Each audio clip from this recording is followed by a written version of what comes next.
Hey guys, welcome to another video. As you may know, the Elden Ring movie has been announced for a couple of weeks now, maybe a few months at this point. But more recently, some set leaks came, or I guess some footage of some of the set of the movie were leaked, and we got to see the Church of America in real life. I thought that was very enjoyable. But then it made me think, what would this movie require in order for it to be a success, only in the sense of its lore?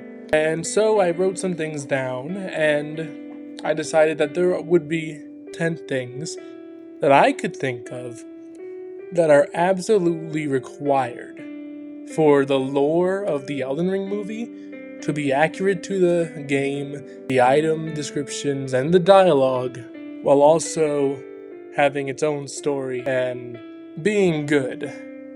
So it could have terrible actors, terrible casting, terrible visuals, terrible script writing, terrible shots, but if the lore is good, in my mind, I would find it a success.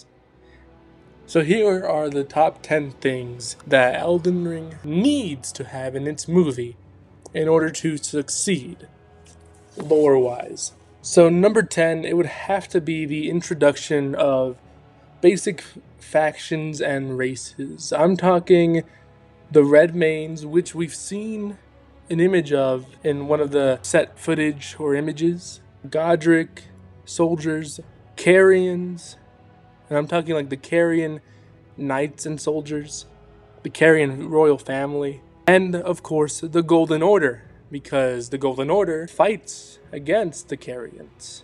So if you're going to have one, you must have the other. And it could only be implied that the Golden Order exists because this is a segue to point number 9 of what this movie needs in order to succeed lore-wise, and it needs the Elden Ring itself. Now, I'm not asking for too much for the Elden Ring here. I just want it mentioned at least once, because that's the whole object of this world that determines the fate of the lands between. And without the Elden Ring, there's no video game, there's no movie. And I'm not expecting the main character of the movie to collect the Elden Ring in its former glory, but what I do want is at least to have an appearance for it. Maybe part of it through any of the great runes. It doesn't have to be the great runes we know of, but it could be some minor great runes. Vike has 2 great runes. By the time he finishes up his adventure, basically I imagine something could happen with the movie protagonist. Speaking of the movie protagonist, I guess it's basically confirmed that the female lead of the Elden Ring movie has already been cast. And for me, all I can think of is maybe a Melina movie, a Marika movie, or a Ronnie movie. Now, Melina, I'm doubtful about them having Melina as the main protagonist, or a protagonist that isn't beside the main protagonist, only because Melina, she has aura, but she doesn't have main character aura. Now, Marika and Ronnie are different. There's a build-up to their origin stories, and that could easily be put on the big screen. Marika's a little tough, but we can see her growing up in her shaman village, the shamans being taken away, turned into little pot guys. You know what I'm talking about. I'm not well versed in the DLC lore, but I know enough to say enough. And we could see Marika's ascension to godhood, and that would be very enjoyable on screen. I think that would be very impactful as a viewer, and it would be very nice to see that lore on the screen. And then the same thing goes for Ronnie. We could see Ronnie for the first time ever, not as a blue doll, but as a red-haired Carian who loves her mother, is trained by the Snow Witch, learns all sorts of magic, becomes disillusioned by the Golden Order, if she was ever illusioned by it, has motives to the end of uproot it all, as she says, and by the end of it, she'll go to the moon. I think it's just a very good story to tell. We have enjoyable characters like Blythe and E.G. that would join her along the way. We have foils like Sylvis. It's just, Ronnie's story is just something that could easily be made into the big screen. Much more than Marika, but I would prefer either of them. And honestly though, Ronnie is the most popular character, up there with Melania. They're probably tied as being the most popular character in all of Elden Ring. So it would make sense to have someone like Ronnie as a main character. And honestly, Marika wouldn't be a bad choice either.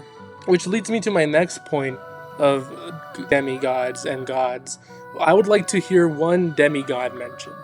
Maybe Godwyn gets mentioned. Oh, he died. Poor guy. Maybe Radon gets mentioned. Oh, that guy. He's on some war trip right now. He's not here. I could think of a few ways they could mention him. I don't think we would ever see any of the demigods that we know from the game in the movie, though I would enjoy it. I would enjoy it quite a bit. I just don't think it would be possible, so I would be content with a mention of any one of them. Miquella, Melania, oh, they left this place long ago to their own Halictree. But even though demigods would probably only get a mention, I think that outer gods should have a big presence in the movie. At least more than one mention and multiple of them.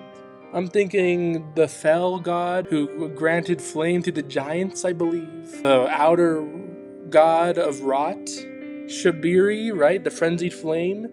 And though technically he's an inner god right now, the god of death, Godwyn, once again. God of death, Godwyn, that could be an interesting plot point. The formless mother, right? She has that name, but I think it would be interesting to see her form on the big screen. The Gloam-eyed queen, I don't think she's a god, like an outer god. I think she's up there with Marika, but it would be interesting to see her at all, and not just her womb, like we see in the Elden Ring Shadow of the Erdtree DLC trailer. Torrent is not a god, but maybe we would be able to see Torrent or a Torrent replacement, some sort of horse-like creature like Torrent, but his name's like Joshua. I would enjoy seeing a cute relationship between the Torrent replacement and the main character, who's probably going to be a Tarnished, if not Ronnie or Marika. But Ronnie had Torrent, Miquella had Torrent, Melina had Torrent. There's quite a few characters to go around who would have had Torrent that could be the main character. Though Miquella being the main character of the movie, that would be shocking to me. And I think a little funny that they casted a woman for the lead character, and the lead character is Miquella. But I doubt it's Miquella. Some people have been saying, oh, maybe it's Melania. And as much as I enjoy Melania's story at a surface, right? She grows up with a disease. It's unstoppable. Her brother tries to fix her, tries to help her in every way he knows how. He's so smart, intelligent. He surpasses his father in incantations, but he just can't figure this one out. So she trains with a blind swordsman, learns the way of the water, right? Learns all her techniques, gets the classic Valkyrie fucking gauntlet and shit, and the fucking prosthetic arms and legs and whatnot. The unalloyed gold Miquella creates helps with that. I think it's a very interesting story, but the Melania story doesn't really have a proper ending in the game. The Tarnished kills her, that's it. I suppose you could set her up as this badass who took down Godric, took down Radon, and then rests at the Halictree waiting for her brother to come back and fix her. I don't think that's a bad movie at all if they were to do something like that, but I don't think there's enough meat on the bones for it. Patches needs to be included in this movie. Patches is in Dark Souls 1. I haven't played Dark Souls 2. I'm going to assume he's in there. Patches is in Bloodborne. Patches in Dark Souls 3. Patches is in Dark Souls 3 DLC. Patches is in Elden Ring. I think Patches is in a very old Armored Core game, but he died, so he didn't show up in any future Armored Core games. But people have been saying, oh, it's kind of reminiscent of one of the Archivus? That's how you say it, Archivus. Fucking, I'm just call him Archivus Armored Cores, who's like, wait, spare me, please. It's very reminiscent of Patches. I love Armored Core 6 so much, but they'll never make a movie out of that, unfortunately. I said earlier that there would be an introduction of races and that there has to be in order for the movie to feel like it's an Elden Ring movie. And this is very true. I'm thinking demi-humans, misbegotten, albernerics, omens, and everything in between. And this kind of leads to the next point that I want to say is that politics. Now look at these two comments here on the screen. Do these Elden Ring fans look like they enjoy politics? No. But Elden Ring, interestingly enough, is in a position in which it is literally politics. Alright? The whole point of the game is that the player is trying to understand the country laid before them and decides how it should be governed. They become literally like the vice president by becoming Elden Lord. I wouldn't say president because that belongs to Ronnie, Marika, Godwin. I don't have any clue what's going on with the fucking dung eater ending. I don't think he became a god or anything. That would be funny. Shibiri, another good example. And by becoming Elden Lord, you are literally choosing how it should be governed and who it should be governed by. Alright, and marginalized groups, as I mentioned earlier, albernerics, misbegotten, omens, they are enslaved, tortured, or controlled by literally people of higher class and status. Marika, Mikola, Moog, Rykard, Irina's father, they all have a hand to play in the marginalization of these other groups. Alright, you may be killing demi-humans because they're in the way.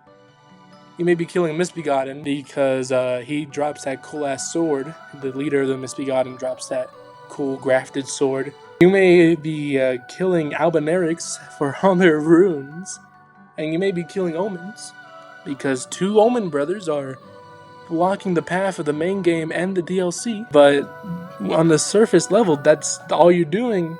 And despite this, when you dig deeper, it's just the marginalized groups are two words. It really ain't that deep. It's deep when you read between the lines of the game and the lore and everything, but it's in-game politics. And they're freaking out over real-world politics and two words. And now finally, the last thing I think this game needs to add are the aliens. I'm talking about either the Alabaster Lords, the Falling Star Beasts, or the Stells of Elden Ring. I'm fine with there not being a Stells or a Falling Star Beast, but if we get one Alabaster Lord, I'll be pretty happy, because basically the Alabaster Lord taught Radon and the guy who rides the boar, I'm forgetting his name right now, I feel a little embarrassed. Gaius. He teaches them gravity magic, so it makes sense to me that gravity magic originates from space. And gravity magic is a part of Elden Ring lore. Radon holds up the stars because of his gravity magic. Carrion magic also needs to be included, but I think that's kind of implied when I said that carrions should be included in the movie as well. Basically, a lot of the magic should be included in the movie, even if it's in tiny ways, because every form of magic, spell, incantation, whatnot, they're kind of important to the lore of Elden Ring. So maybe if you want to water it down, incantations belong to the Golden Order, this Mist of Death belonged to Godwin and Fia, fucking spells of thorns, the thorn spells, I don't know where they're from, I need to read up on those, but I'm pretty sure they're from the same from Godwin as well. Correct me if I'm wrong in the comments. I do not remember. But every frenzied flame incantations, very important. Everything's very important. So if they do that and they just water it down a lot, just saying, "Oh, this yellow fire, frenzied flame. Oh, this healing, golden order. Oh, this ultimate death spell. It's from Godwin and whatnot and so on." But yeah, I think that's what I would want, and that's something that should be required for the Elden Ring movie. Thank you for watching. I ranted quite a bit, but like if you want to, and subscribe if you want to. Peace.